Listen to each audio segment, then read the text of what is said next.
Stroke എങ്ങനെ നമുക്ക് തിരിച്ചറിയാം? അത് ഓർത്തു വെക്കാൻ വേണ്ടിയിട്ട് എളുപ്പമായ ഒരു ടെക്നിക്ക് ഉണ്ട്. B fast, BEFAST.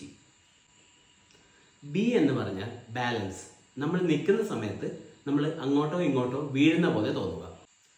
ഇ എന്ന് വെച്ചാൽ ഐ, അതായത് രോഗിക്ക് രണ്ടായി കാണുക അല്ലെങ്കിൽ ഒരു കണ്ണ് കാണാതിരിക്കുക. ഇതൊക്കെയാണ് സ്ട്രോക്കിന്റെ സിംറ്റംസ്. അടുത്തതായി എഫ്. എഫ് എന്ന് പറഞ്ഞാൽ ഫേസ് ആണ്. രോഗിയോട് ചിരിക്കാൻ ആവശ്യപ്പെടുക. ചിരിക്കുന്ന സമയത്ത് ഫേസ് സിമെട്രിക്കൽ ആണോ എന്ന് നോക്കുക.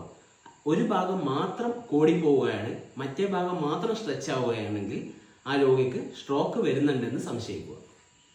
എ എന്ന് പറഞ്ഞാൽ ആം, അതായത് പേഷ്യന്റിനോട് രണ്ട് കൈയും നിവർത്താൻ പറയുക.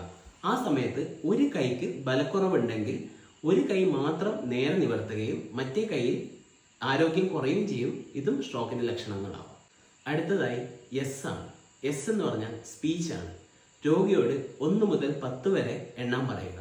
പറയുന്ന സമയത്ത് സംസാരത്തിൽ എന്തെങ്കിലും കുഴഞ്ഞു പോകുന്ന പോലെ തോന്നിക്കഴിഞ്ഞാൽ ഇതും സ്ട്രോക്കിന്റെ ലക്ഷണമാവാം. അടുത്തതായി ടി ആണ്. ടി എന്ന് പറഞ്ഞാൽ ടൈം ടു കോൾ. എപ്പോഴാണ് രോഗിയെ കൃത്യമായി ഹോസ്പിറ്റലിൽ എത്തിക്കേണ്ടത്? 3 മണിക്കൂറിനുള്ളിൽ രോഗിയെ ഹോസ്പിറ്റലിൽ എത്തിച്ചില്ലെങ്കിൽ ആ രോഗി ഒരു ഭാഗം പാരലിസിസ് ആയി പോകും. പിന്നെ നമുക്ക് ആ രോഗിയെ രക്ഷിക്കാനുള്ള സാധ്യത വളരെ കുറവാണ്.